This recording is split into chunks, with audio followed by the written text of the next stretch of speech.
Namaste. Welcome to the Atharva Forum. Shivaya Vishnu Rupaya, Shiv Rupaya Vishnave, Shivasya Hridyam Vishnu, Vishnusha Hridyam Shiva. Salutations to Shiv, who is in the form of Vishnu, and to Vishnu, who is in the form of Shiva. Shiva resides in the heart of Vishnu, and Vishnu resides in the heart of Shiva. Vad Toshit Vishvesham, Dharma Marg Pravartakam, Vande Hari Haranandam, Karpatram Jagatgurum.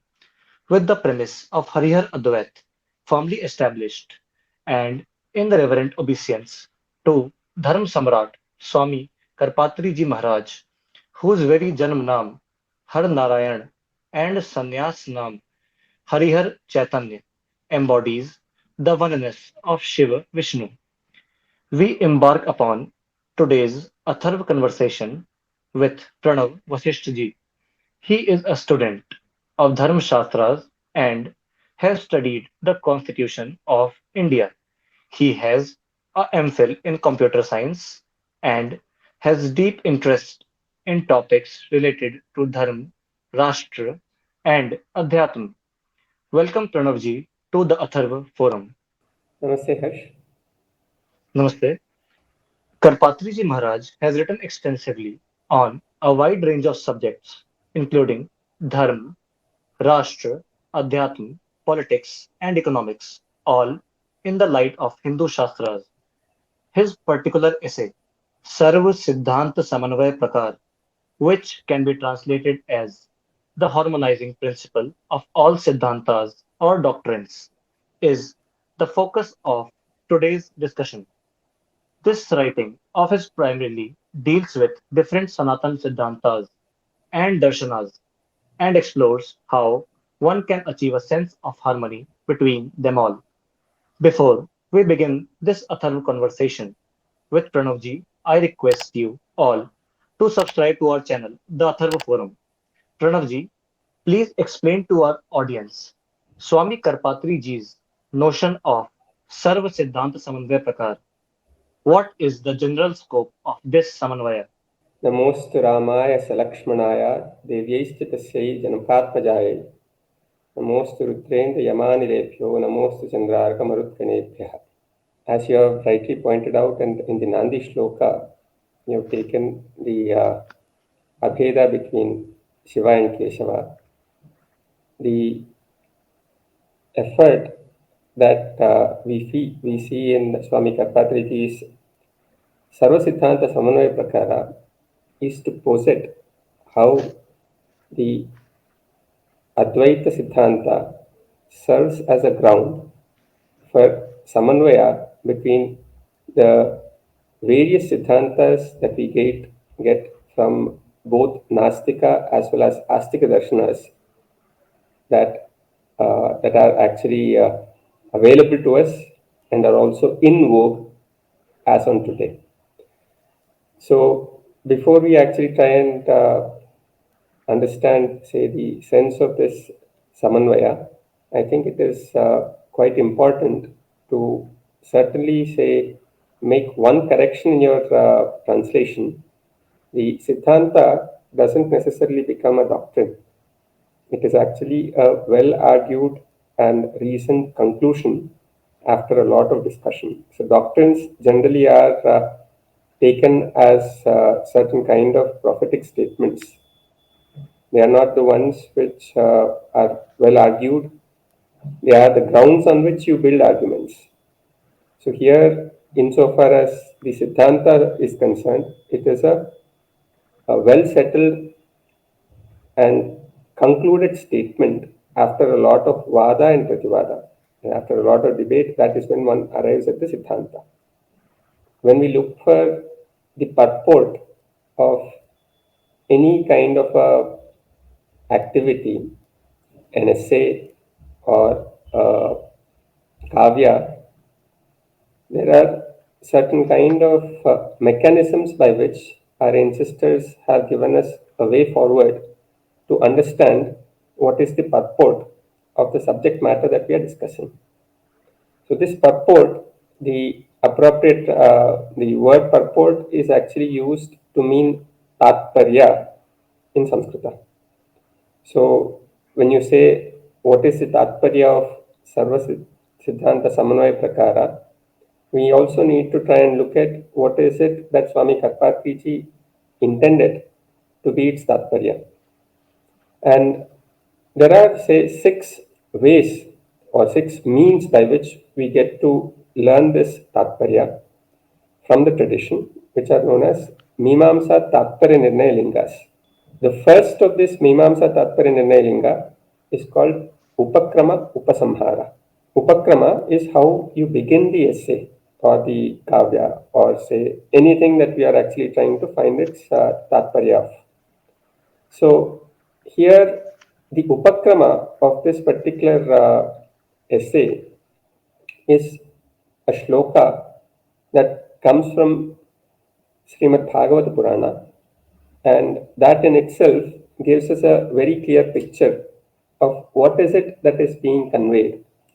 So the shloka goes, Yat Chaktayo Vadatam Vadinam Vai Vivada Samvada Bhuvo Bhavanti Kurvanti Cha Esham Muhuratma Moham Tasmai Namonanta Gunai Bhumne. This particular shloka is part of the stuti that is done by Daksha Prajapati.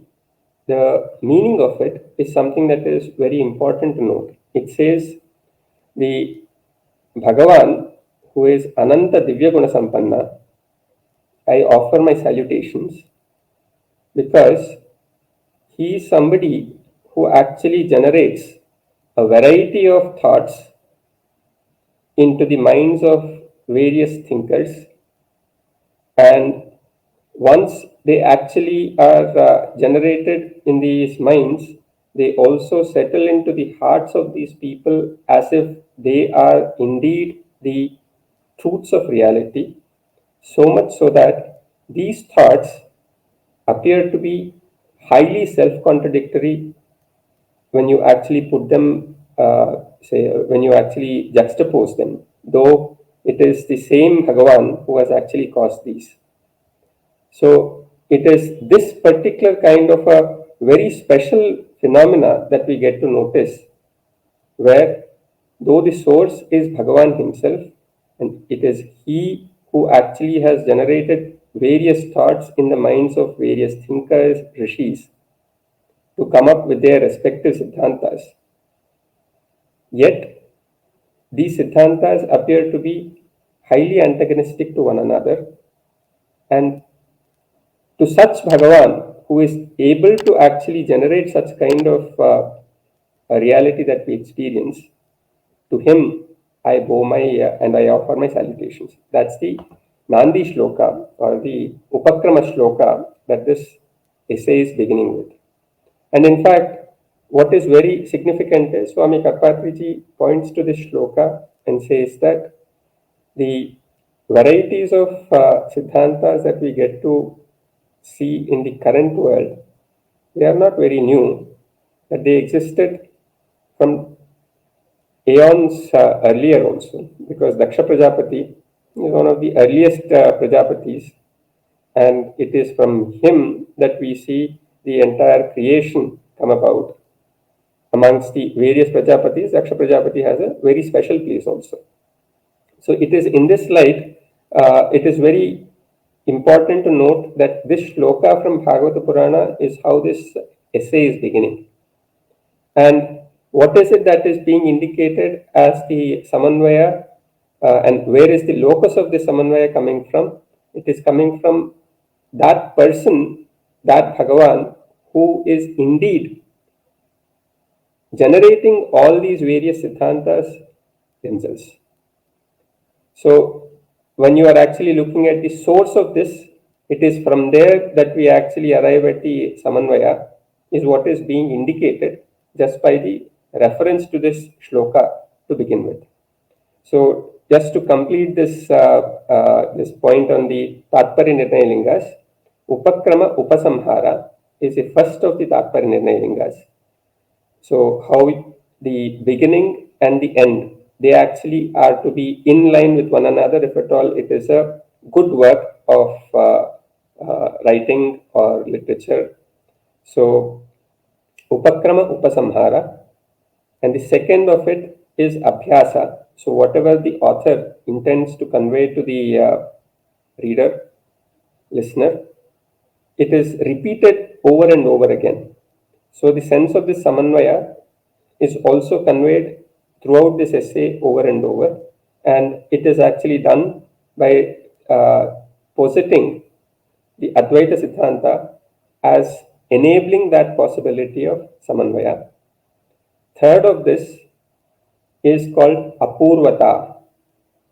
Whenever you actually are writing something, it is intended to be something which is adding a new dimension, a new thought to the world. So when Abhigyana Shakuntalam gets written, if at all it is following the same story that is already told in Shakuntalopadhyana of Mahabharata, what is it that the Mahakavi Kalidasa is adding to it? There is something which is different. That which is known story to you, yet something anew is actually indicated. So this is an important element to distinguish something substantive whenever a work of art or shastra is actually, say, given to the world. It has something unique to convey, which has not yet been known earlier. This is the third of the Tatparya Linga called Apurvata.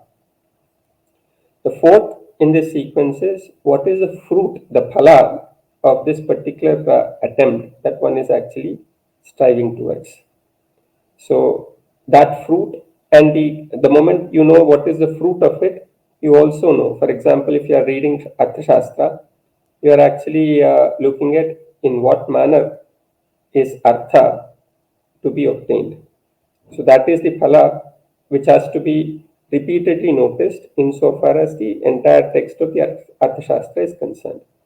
So that phala also is what drives the person to understand what is actually being conveyed.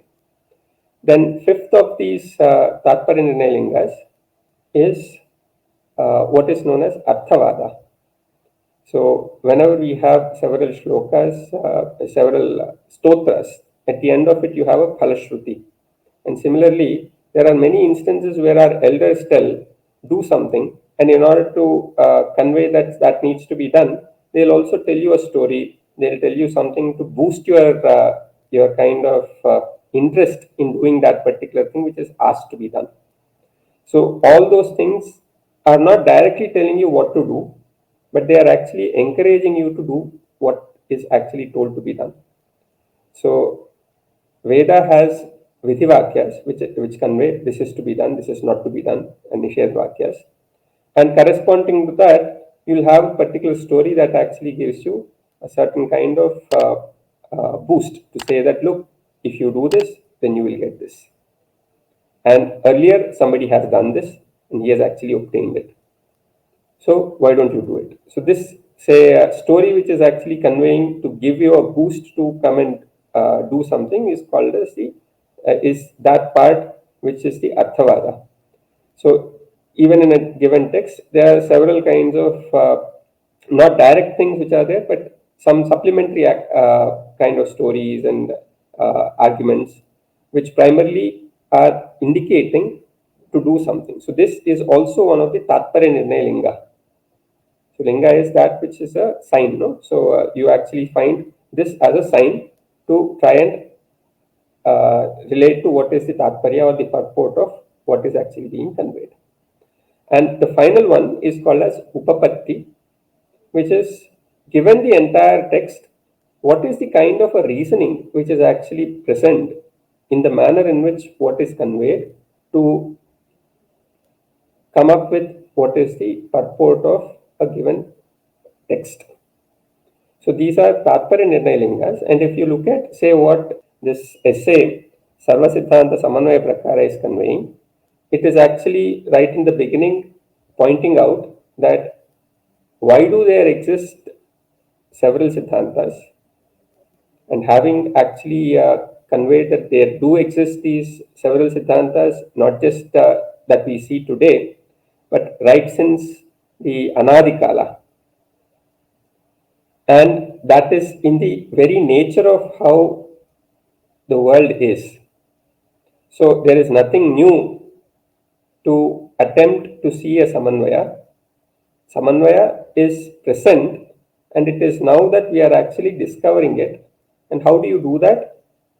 The way by which you do it is you try and say that in every Siddhanta, there is a particular kind of a thing which is the most important part of it. And the example given here is you have Vyakarana and Vyakarana Siddhanta. So Paniniya Darshana is one of the various darshanas that we have. So Paniniya Darshana is the Vyakarana Darshana. Now what is the most substantive part when you look at Vyakarana? It is actually the way in which Pada is actually made. So Vyakarana. So Vyakarana is going to tell you how these words have actually come about. So the sutras tell you from the dhatu, the kriya, and then say the how is this sequence of the sutras which have come up, which have gone into the making of this pada. So which is why pada shastra is Vyakarana. There are other aspects also when you look at Vyakarana Darshana. The Vyakarana Darshana also has the ability to give a pathway to moksha. Because it is a darshana, it does have that. But when it comes to Vyakarana Darshana, you are not concerned about that when you are actually looking at it in the context of multiple darshanas, but it is primarily taken for the sake of it being seen as a Padashastra. And similarly, if you take Purva Mimamsa, it is called as Vakya Shastra. And if you take Nyaya Shastra, it is called Pramana Shastra. Nyaya, Vaiseshika, both of them, they are primarily referring to this Pramana Shastra, and here the focus is actually on the Pramanas there, whereas there are many other aspects also which, when taken in completeness, you will not be able to find a Samanvaya with another Siddhanta. Whereas if you actually pick what is the substantive part of what is being conveyed in a particular Siddhanta, arrived at from a particular Darshana, then there is a possible way by which you would actually find Samanvaya, and that is one kind of a response that Swami Karpatri-ji has given. He first points to what is the fundamental distinction drawn amongst the darshanas that we find in the world, one as Astika Darshanas and the other is Nastika Darshanas.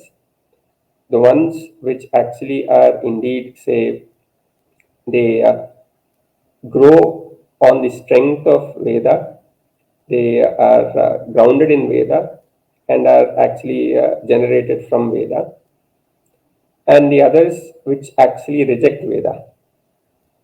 So this distinction is very fundamental, and despite this distinction existing, still he points out that when it comes to the Advaita Siddhanta, there is Sopana Marga, a step-by-step ascendance that one arrives at in the process of getting to know the truth of reality as per Advaita Siddhanta. So in order to arrive at that, what he points out is you should be in a position to see that there are different people in the world with different levels of their ability to understand reality. So there may be some people who are at a lower level of the understanding of reality, but there is an experience associated with it which makes it true to that particular level of experience. But there can be a higher experience which will result in a greater kind of understanding of what the nature of reality is. So this is as good as having a staircase where each step that you actually take is taking you closer to the destination, which is to reach on top of the staircase. And this, say, each step that you take by itself is a particular level of truth. So if one is able to look at, say, these various Siddhantas that are present from various darshanas in the approach of a staircase, then what you are achieving is that all of these are leading to something which is the desirable goal, and the process that is actually involved indicates that you are able to combine the truths at various levels in different points of time, depending on the ability of the sadhaka, depending on the ability of the person who is actually involved, and also at the plane at which it is being spoken of, you are actually creating a way by which you can talk all of it, not as something which are completely disconnected, but are connected, and there is a process by which it is unfolding. So I think this is a very significant kind of a thing that one must try and notice as a principle to work with even to this day, because this is actually indicated not as a matter of one-time kind of suggestion, but this is true and true for all possible times. In fact, one of the say writings of Swami Karpatri-ji was called Samanvayaprakara Samrakshanam. As you are aware, Swami Karpatri-ji was at the forefront of imagining what Swatantra Bharata ought to be, and he envisaged that the desire for Ramrajya is something that requires to be rekindled in the people, which is inherently present. It must be rekindled, and also people ought to be striving towards that. And you are aware that he was also the founder of Akhil Bharatiya Ramarajya Parishad. Now, all of these attempts which are there, they had this positing of the Samanvaya Samrajya, which is ought to be, say, established, and it must also be protected. So there is a direct kind of translation of this particular attempt at Sarvasiddhānta Samanvayaprakāra into action, which is actually brought to attention. And all of this cannot be done without bringing in that Bhagavan who is at the source of all these various Siddhantas. Whether a person accepts it or not, it doesn't matter.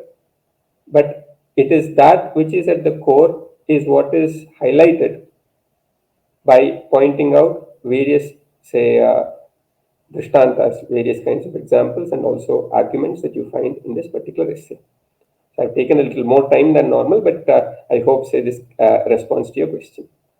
You very well explained the question, the notion of Sarvasiddhānta Samanvayaprakāra. You very well used the Mimamsa, Tatparya, Niranaya Linga, which I would summarize: Upakram, Upsamhar, Abhyas, Apurvata, Phal, Arthavad, Upapatti, which you used to explain how the any shastra or any form of art is developed.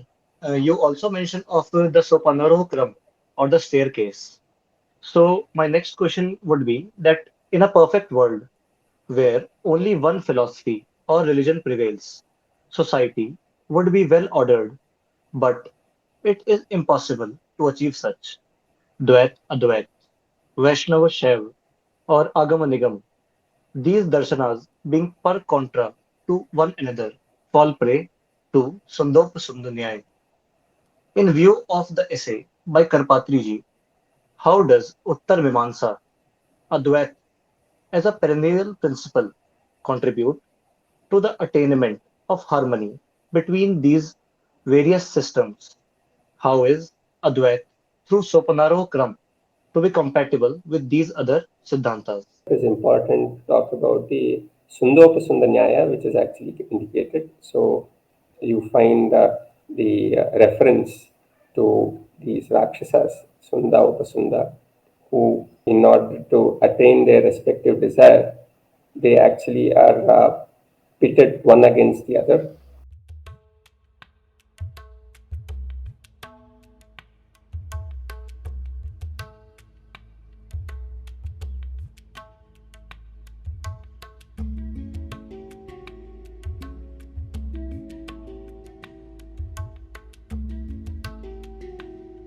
Sundopasundanyaya is actually to indicate what we in game theoretic terms called as zero-sum game. So if one wins, the other loses. and necessarily say there is 1 or 0, there is nothing in between. So Sundopasunda Nyaya is of that kind.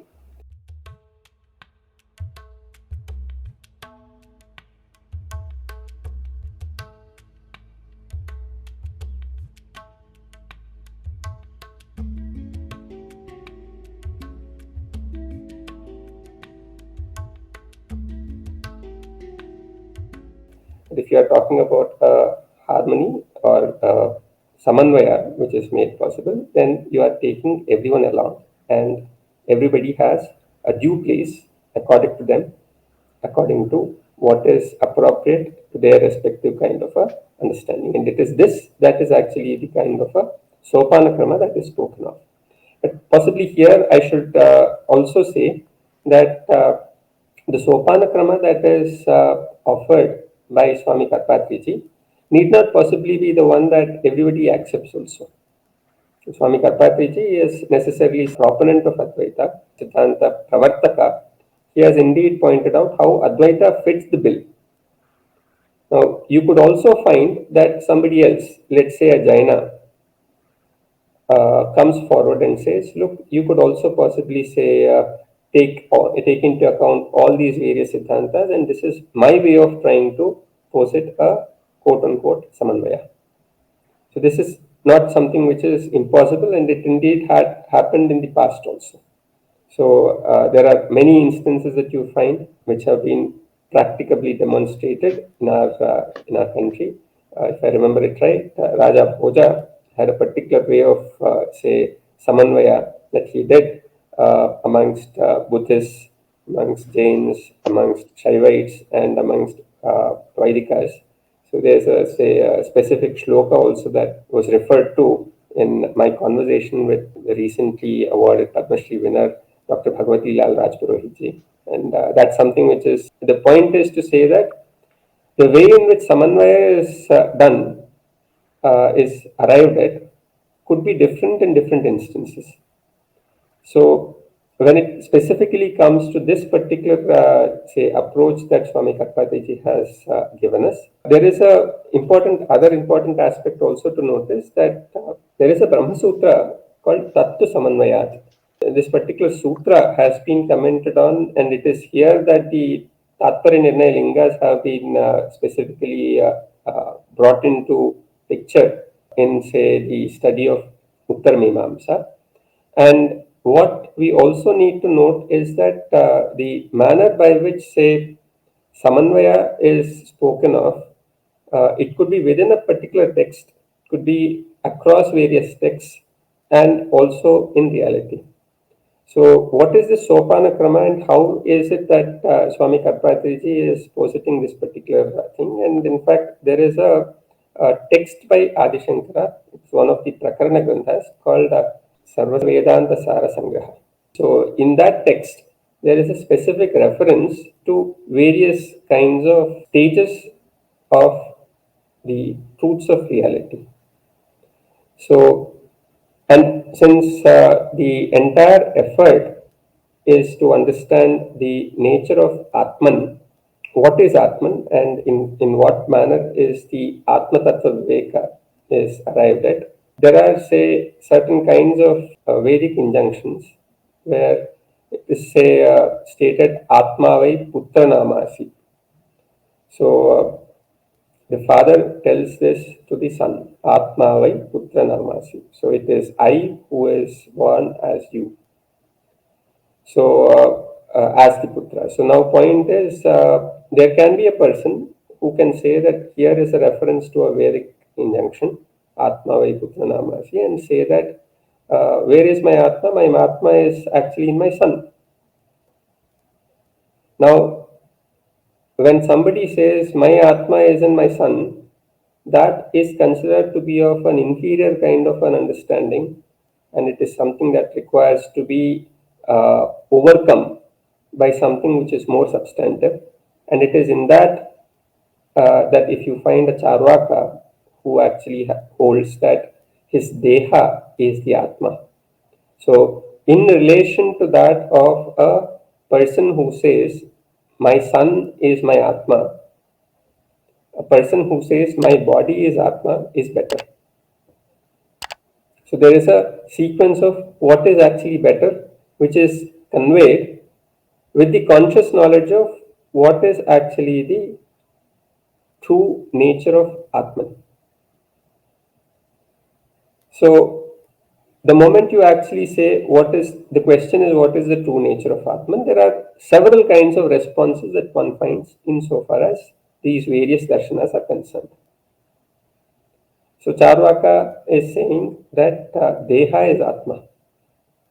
And this also is something that is a stepping stone towards realizing what the Advaitin understanding of Atma is and how it is in relation to Paramatma. So that is a point that is the highest state, that Atman and Paramatman, they are not two different entities, but one.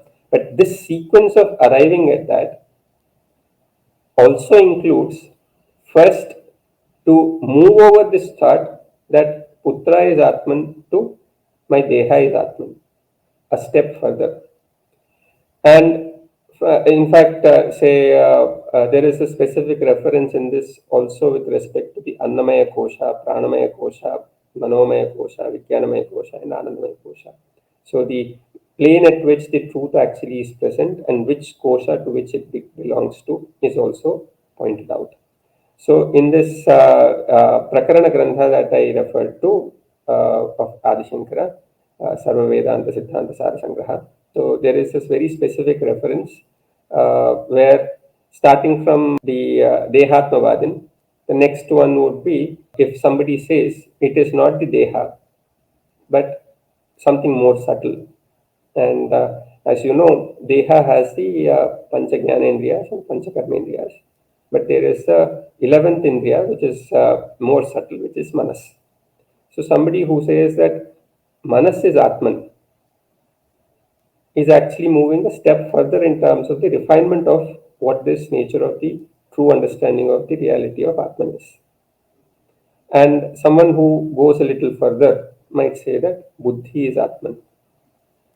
And someone might as well say, a step further might as well be that there is nothing called Atman. The Buddhists take this position, and there is no Atman that is ever present. So it is non-existent. So that Atman is not there at all is also considered as one of the various kinds of ways by which you are going to arrive at what it actually is. So you may have heard of this Upanishad process of neti neti, not this, not this. So how do you go about responding to a particular kind of a question? You posit something and it is actually said, not this. Then you refine it, not this. And in this process, you are actually slowly and gradually arriving at what the truth is. So it is this krama which is actually suggested as a Sopana Krama. Now, in this Sopana Krama, as an Uttara Mimamsaka, Swami Karpatri-ji posits Uttara Mimamsa as indeed the one which is responding to or which is subsuming all the various levels of truths which are present in the other darshanas. This is what something that Adi Shankara has himself shown, and now as proponent of that Siddhanta, he is explaining, Swami Karpatri-ji is explaining in the contemporary context also. Now, the thing is, once one comes to the Vedanta Darshana itself, today we know that there are at least 10 different forms of Vedantas. So, Dvaita, Visishtadvaita, Advaita, Bheda Bheda, Achintya Bheda Bheda, and so on. So there are, these 10 different forms and different acharyas, Nimbarkacharya, Vallabhacharya, Shuddhadvaita. So there are, various forms which are actually conveyed and they are known to us. Now, each of these has very subtle distinctions, though they are all based on the same kind of a text. The Brahma Sutras, which are actually the ground for the entire Vedanta Darshana, that itself is being interpreted in so many different ways. So, is it that these things are so differently conveyed that you cannot possibly find a harmony at all. So here again, Swami Karpatri-ji points out that when it comes to Advaita Darshana, a person who is a Dvaitan may not be in a position to accept Advaita Darshana at all, because he says that the reality is twofold. It is not something which is unitary, and it is not dual, is not what it is. It is indeed dual. So therefore, say someone who is saying it is dual, they would not be in a position to accept the oneness. And henceforth, the point that is being made is, when it comes to Advaitins, they don't have a trouble in terms of accepting where Advaita can be situated within the fold of the Advaitin thought. And which is where, say, you would find the reference to the three different types of Sat that are actually discussed in Advaita, which is Paramarthika, Vyavaharika, and Pratibhashika. All these three put together that actually give you a complete description of the nature of reality that we are currently experiencing.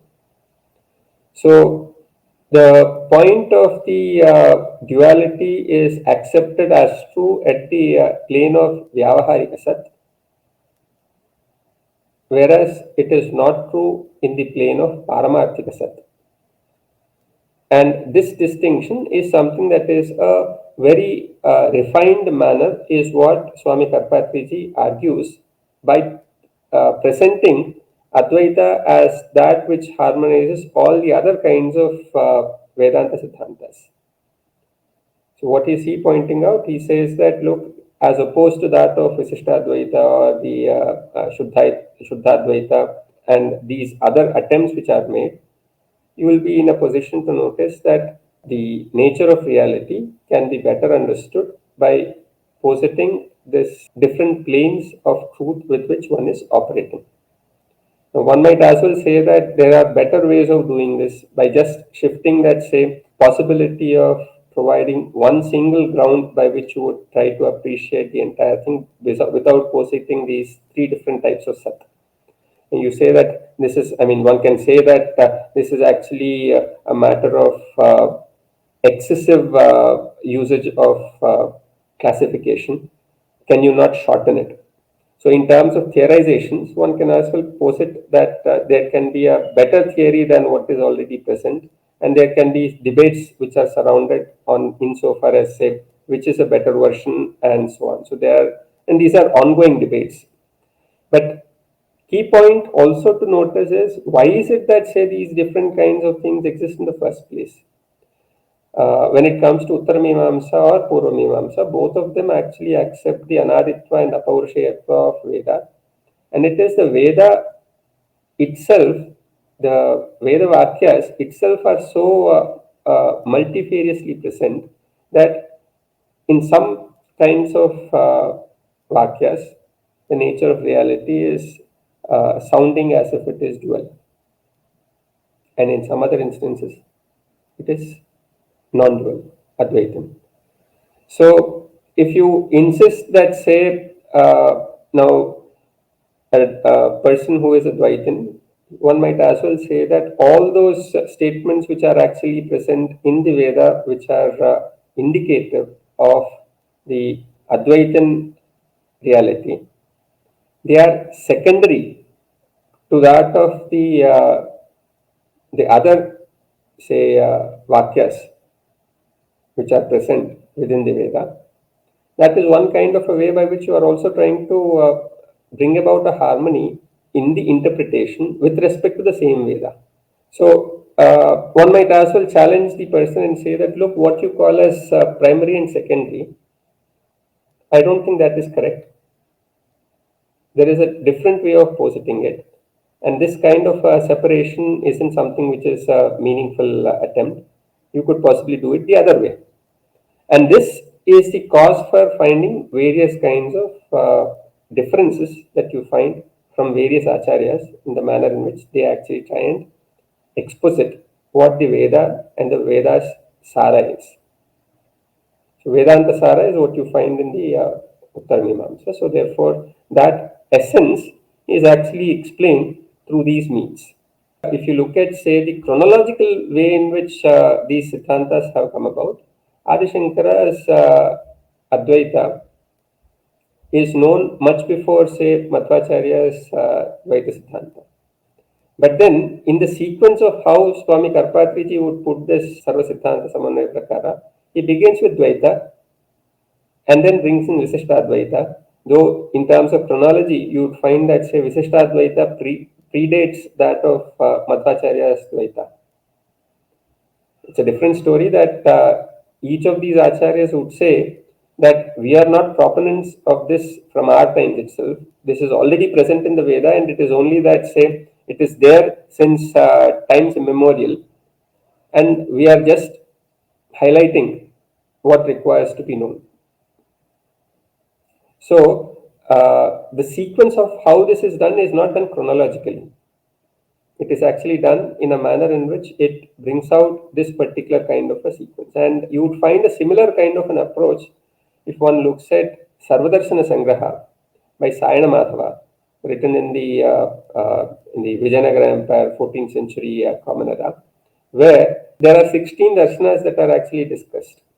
You will find with Charvaka Darshana is the beginning, and there the sequencing is done depending on the nature of Pramanas. So there are Pramanas, 6 of them, which are discussed by Purva Mimamsakas. You have Pratyaksha, Anumana, Upamana, Shabda, Arthapatti, Anupalapti. These are 6 different Pramanas which are used by Purva Mimamsakas. But Pratyaksha Pramana is necessarily accepted by every one of them. So the Darshana which accepts only Pratyaksha Pramana is Charvaka. So in order to say that Charvaka Darshana is something which is limited by its acceptance of a single Pramana, you would find Sarvadarshan Sangrahakara and also Swami Karpatri-ji. In the sequence, he would actually first start with the Charvaka Darshana and then Baudha Darshana, which accepts both the Pratyaksha Pramana as well as Anumana Pramana.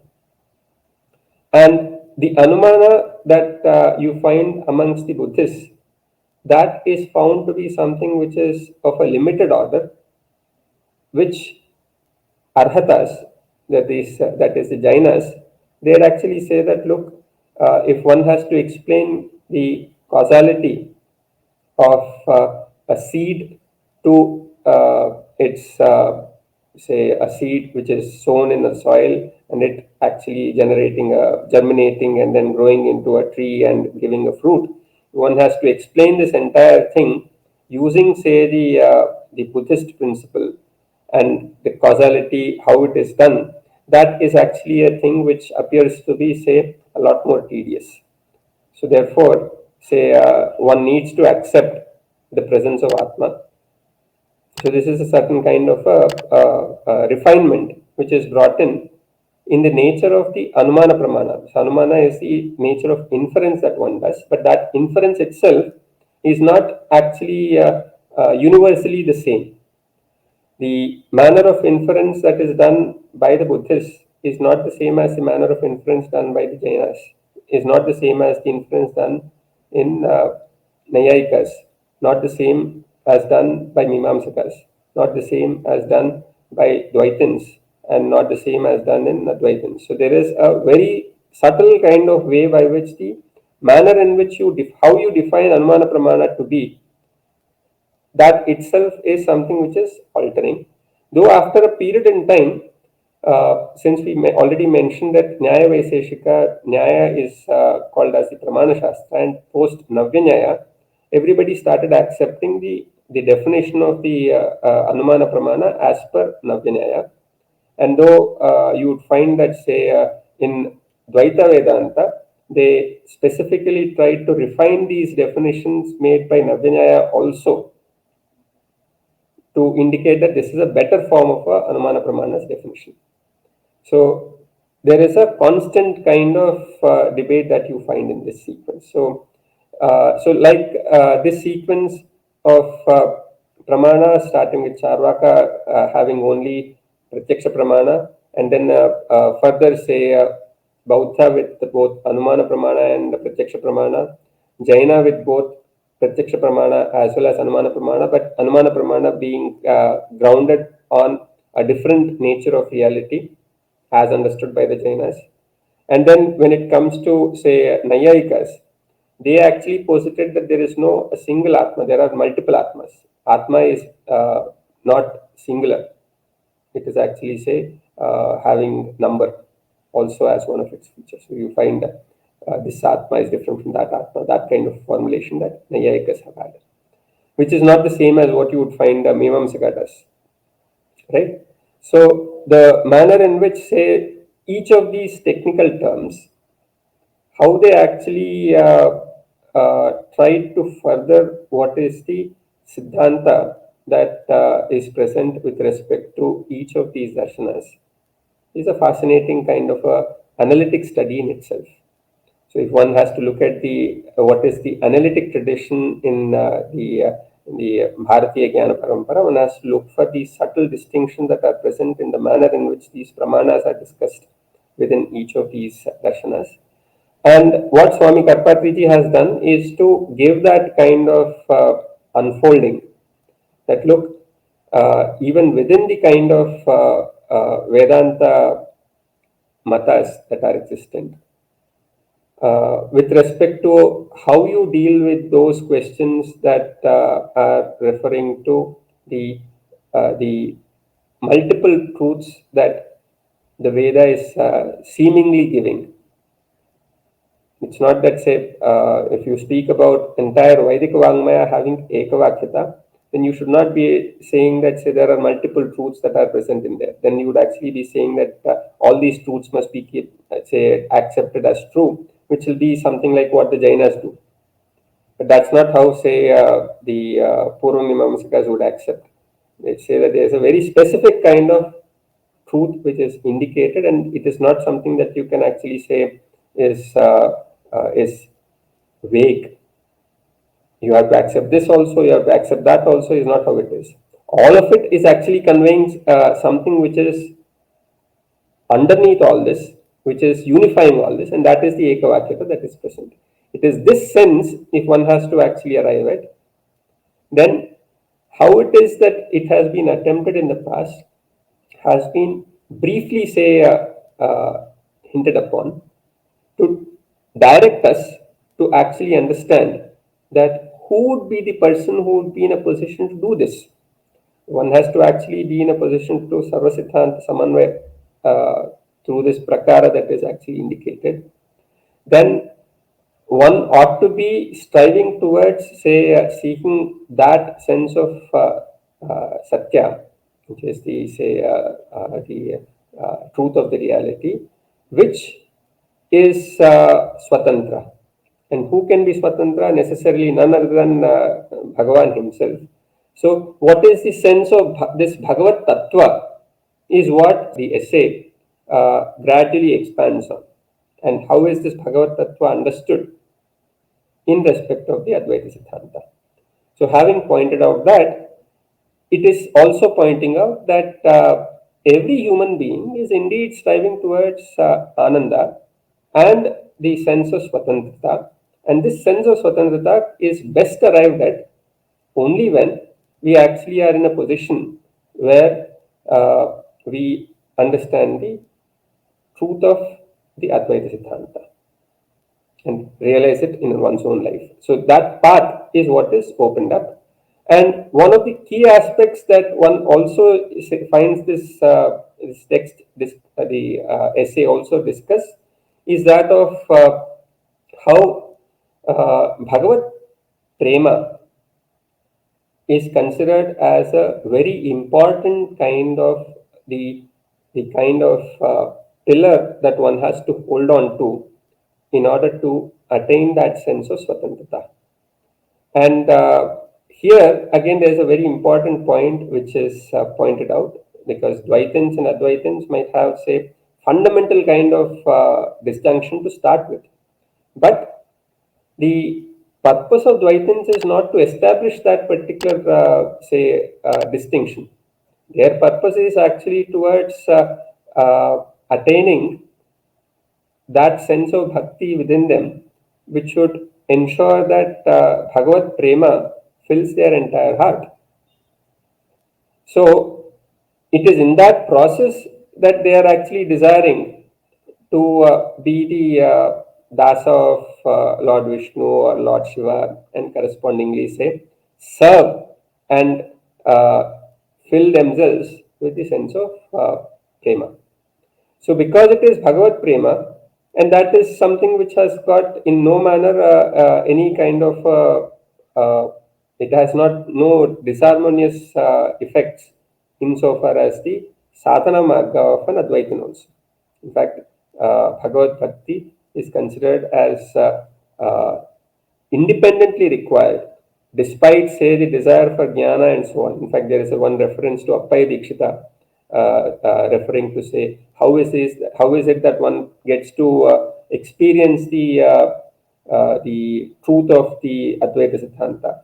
So Appaya Dikshita says, without, say, the deeply filled bhakti, there is no way by which one attains the samskara to actually appreciate the sense of the Shankaradvaita. So it's not something where you are doing it, or you indeed say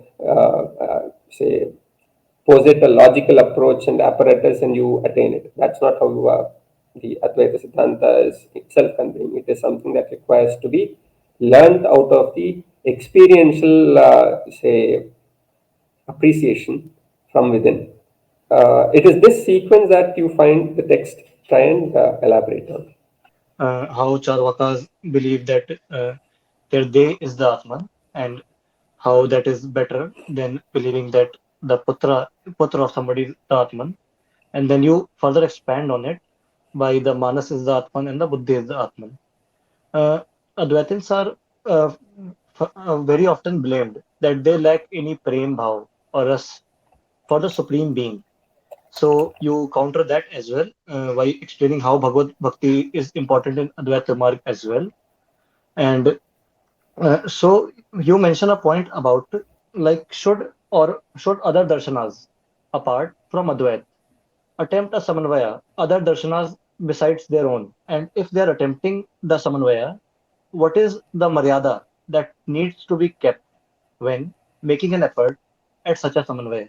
So, one part that requires to be noticed insofar as the word Maryada itself is important to note. See, unless one begins with the notion that all these various Siddhantas, they are indeed arriving from that Bhagavan, who we also are indeed, say, trying to strive ourselves to work towards realizing. How we actually try to learn of Bhagavan, and how we try to fill ourselves in the bhakti of Bhagavan, or say the sense of love towards Bhagavan. When this particular thing is actually, say, at the core of our thought process, then the possibility arises of trying to attempt a samanvaya. Without this, say, the prior acceptance that we have this common ground on which we are all building. This is also true in terms of saying that various thoughts which are there. So, Upanishads mention something called as Amritasya Putraha. In Aur Ramrajya, Swami Karpatri-ji actually points out that the modern notion of fraternity is in fact, when traced as all of us as, say, descendants of that Amrita Swarupa, the Bhagavan who is the Amrita Swarupa, then that is possibly the best form of appreciating what is the sense of fraternity is. So, if one is indeed attempting a kind of, say, samanvaya, and any kind of a darshanakara, from their standpoint, they want to posit a samanvaya of the rest of the kind of the existent darshanas. So one example that one can give directly is how Nayayikas have actually attempted this with respect to, say, the Purva Mimamsa and other kinds of Agamokta Darshanas, Shaiva, Vaishnava, and so on. So there is a Nataka written by a great Nayayika by name Jayant Bhatta, which is called as Agamadambara. There is another name for it. It's also called Shanmata Nataka, because it actually speaks of 6 different kinds of matas and how, in a particular scenario, what is actually being conveyed and in what manner one has to deal with this. So it begins with a Mimamsaka trying to drive away every kind of people who are practitioners of such kind of forms which are going against the Vedic injunctions. It begins with that kind of a premise. But in the end, it is noticed, and what is the role of the Raja? The role of the Raja is shown as that where the Puramimamsaka and the kind of authority of the Veda, basing on its Anaditva and Apaurushayatva, is actually so very difficult to attain for any other, kind of ground for Samanvaya or say for their existence. So Purva Mimamsaka might as well say either my way or a highway. Whereas the Nayayika there is actually pointing out something more subtle. He says, look, you say that a person who is following, in that Nataka there is a reference to Pancharatragama. And Purva Mimamsaka would say that those who are following Pancharatragama, they are going to go to Naraka. So, because they are following such kind of karmas which are not indicated by Veda, and clearly there are some of those which are also violative of Veda. So now what is stated in this entire thing is the Nayayika points out that look, there is also an injunction that says Anantavai Vedaha. So the portion of Veda that we currently have in our midst, is it something that captures all that is there in the Veda?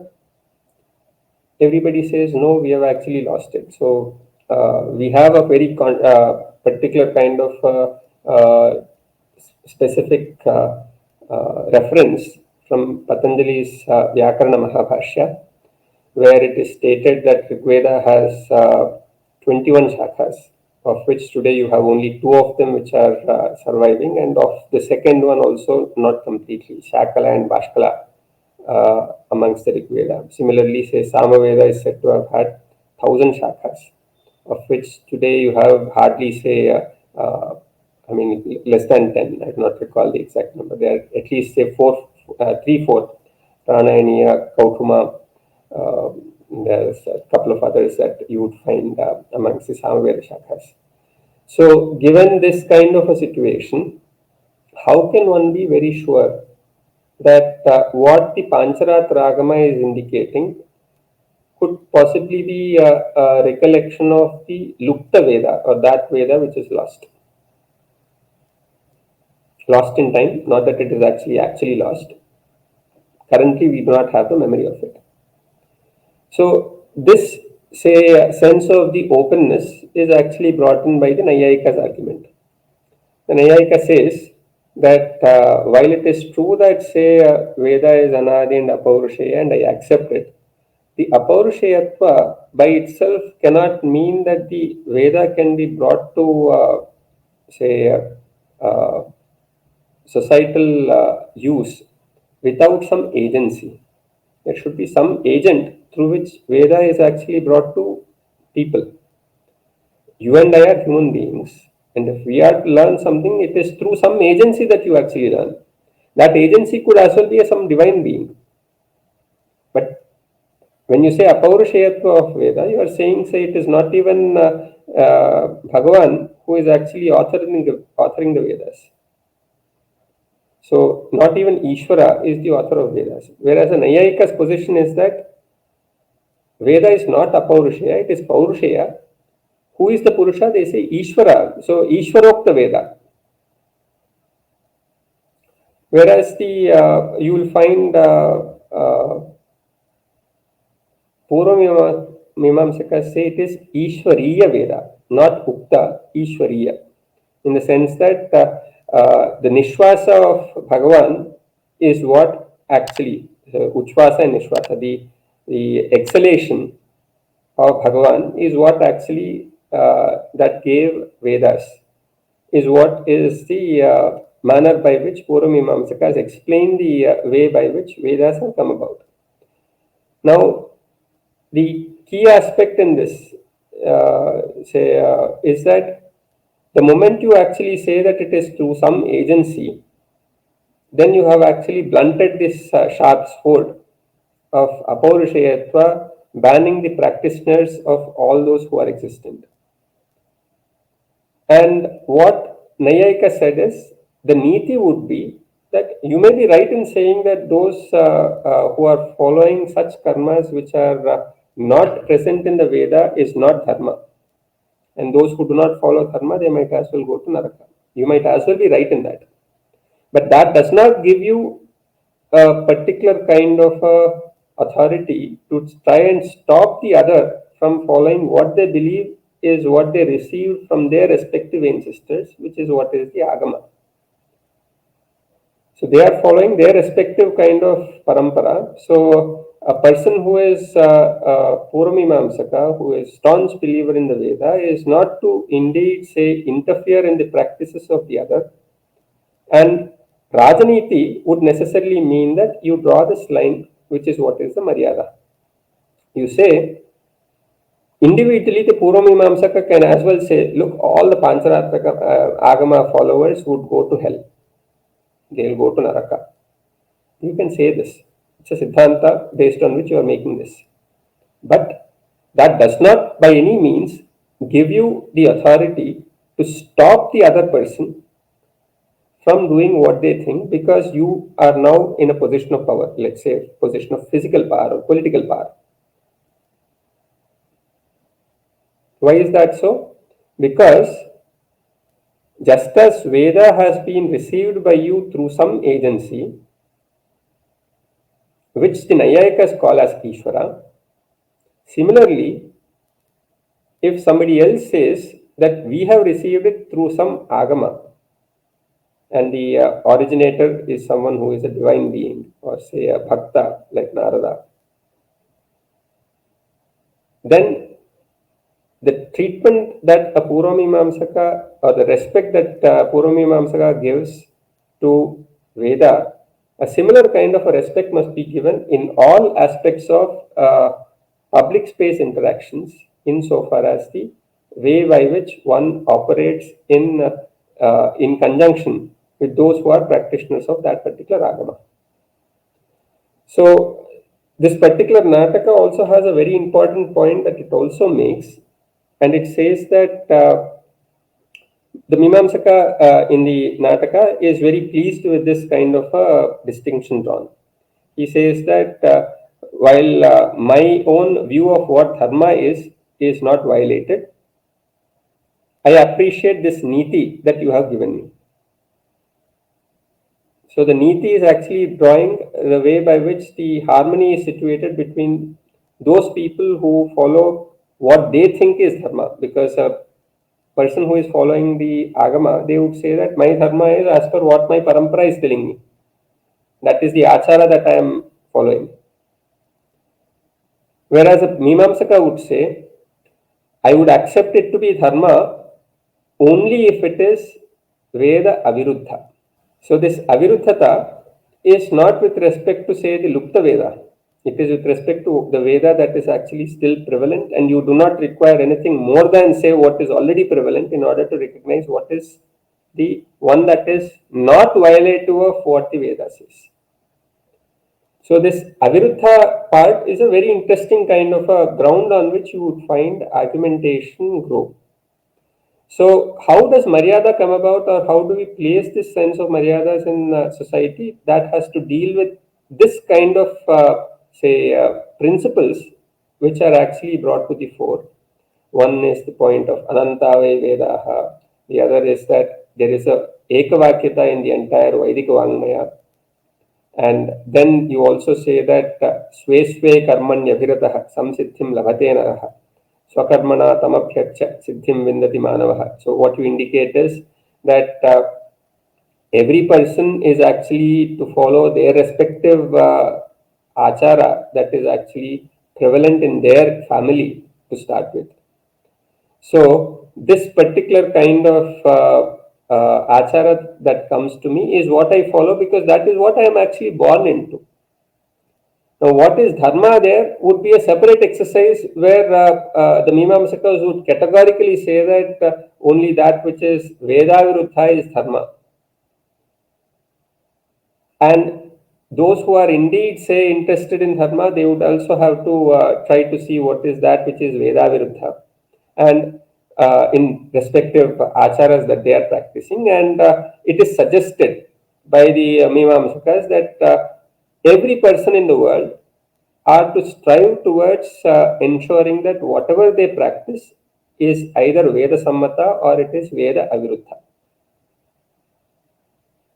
Why is that so? Because there is only one ground on which you can say that the consequences of your actions would indeed lead to fruitful and desirable results, and that is Veda.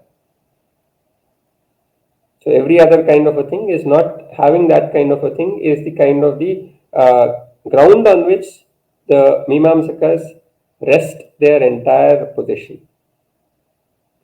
So the requirement of a Maryada is a point that comes when you start by recognizing that every person is born into an achara, and that achara is something that one must indeed respect.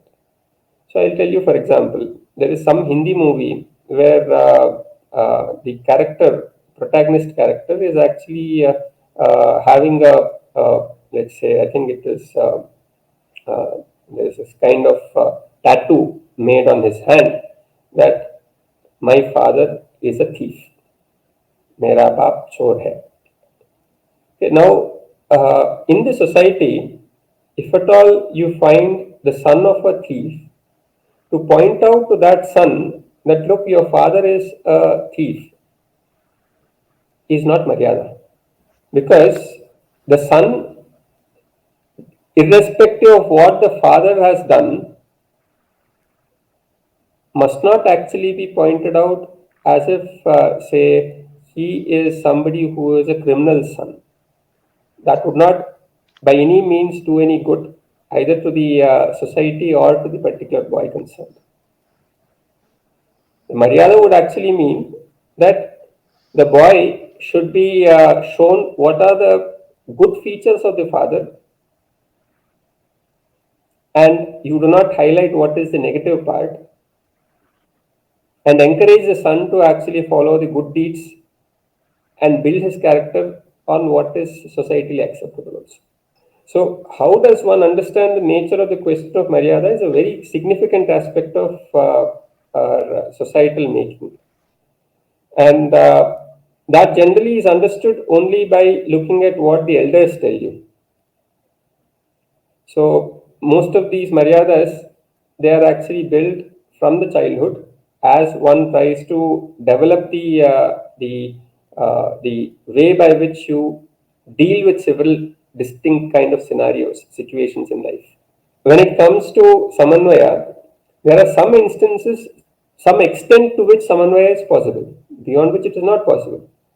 So suppose somebody comes and tells that my God is only the true God.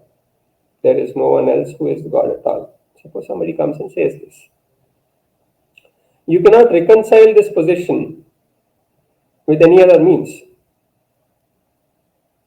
because that's actually a final position that is taken. So how do you ensure that there is a way by which a person who belongs to that and who actually is not having that God as their God, how would they actually live in harmony together in society? It is not by way of, say, by way of allowing, say, this particular thing to go to its conclusion, the way in which, say, the Mimamsaka who tried to force the Pancharatra Agama following person to follow their needs. So long as you say that, look, I believe in this, I believe my God is great, so be it.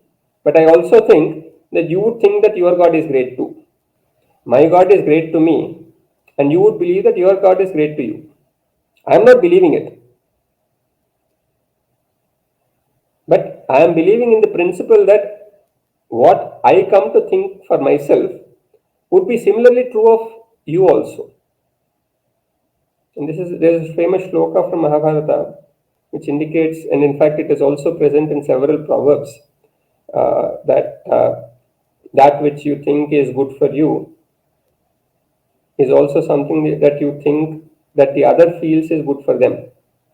So the moment you accept this principle, and it is actually one of the Esha Dharma Sanatanaha kind of principles, which says that if you like something or if you dislike something, you ensure that when it comes to dealing with the other also, that which you dislike, you do not put the other person to do the same thing that you dislike. Right? So it is not the principle which itself is an issue. If somebody says, my God is great, that's not a problem. When is it not a problem? It is not a problem so long as you also think that the other person might as well think that just as I think my God is great, the other person also think my God is great. So when you accept that, say this is a position which is there in society, then you accept things as they are. But there are instances where you would find that the other person may not actually feel so. I say my God is great. Let's say you do not feel that your God is great. Then what do I say? What do I think? I think that, say, look, you don't have enough faith. You better actually join my faith. I'll actually increase faith in you. And this is a natural process. By the way, say, more often than not, the process of conversion, when it comes to religious conversions, it's not something which is only about the enticements that are offered. It is also about the forceful sense of the faith that is actually present in the person who is actually influencing the other to convert. Suppose I see in the society that my sense of belief is very strong, and there are many others who are not actually, say, having that sense of a belief, then I might as well be attracting them towards me. Not by conscious means also, sometimes very unconsciously also. That's the nature of how, say, you would find the relations in society unfold. So, two aspects. Samanvaya necessarily calls for this recognition of having some common source, and in all the amongst all those who are theists, they have acceptance that there is something beyond them. There's a God, there's a Bhagavan, there's an Ishvara. So that is one common principle across the board wherever there is that belief. Now, what about those who do not believe in this? Suppose there are people who are atheists. They don't believe in the presence of God, or agnostics who are doubtful. Then the point again remains that what is it that is the sense of God is only what is altering for these people also. If I say that God is omnipotent, omniscient, and so on, an atheist might say nothing of that kind exists. But even for that person to actually operate, there is something that actually strives, is actually pulling the person to get him to do something. And how would he do that? He would keep doing it only on the count of the desire which is innately generated in him or her to keep doing something. So, who is that God with respect to the atheist there? Whatever it is that is they are desiring with very strong intent, it is that which is actually, say, the Ishvara or the God to them. So, in that particular sense, this reference point of something which is beyond can also be called as a presence of an appreciation of the sense of the sacred. What is sacred might differ from person to person. And this sense of the sacred, for example, you might have an atheist who is possibly doing a great kind of an effort to ensure that there are flows in river Ganga.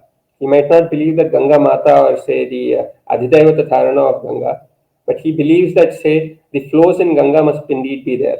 And that person might be a staunch atheist, doesn't matter.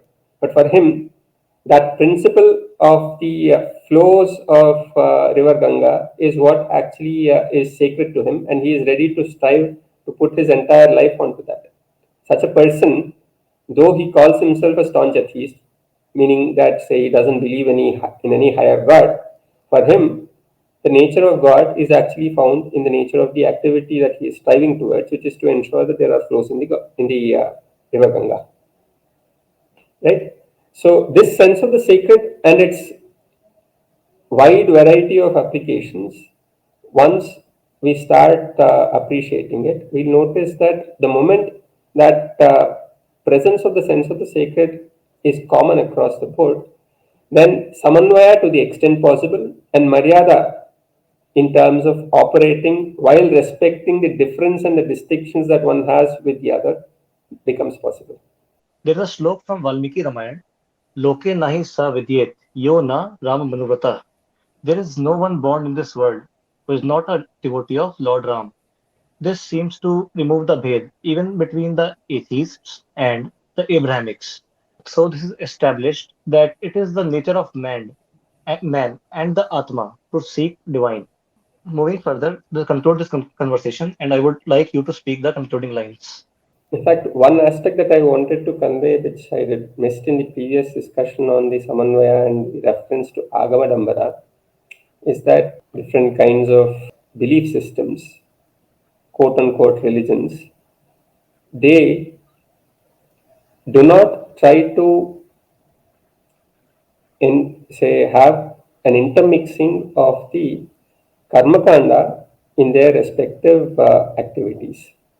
Because if you intermix what is actually the manner by which one strives towards realizing the ultimate truth or reality with respect to that particular belief system or the religion or the mata, then the possibility of people trying to take a shortcut of that which is not striving towards elevating themselves from their plane to another plane, but instead that which ensures that they have a material kind of advancement that takes over. So, to ensure that and to ensure that there is no way by which one mistakes one path for another, do not intermix karmakanda. It was one of the very important kind of maryadas that are actually established in the Agamadambara Nataka. So today, for example, if you notice certain parts of our country, there is a Suprabhata Seva that is done unto Lord Venkateshwara. That is you wake up the Lord and so on. So a similar thing is actually taken as a kind of a ground, and though it is not how the Godhead or the Son of the God is understood in Christianity, there are certain groups who, having taken inspiration from, say, the Suprabhata and the various sevas that are present, have come up with, say, a Christu Suprabhata, Suprabhata for Jesus Christ. Now, this particular thing is a very specific violation of this intermixing of the Karmakanda.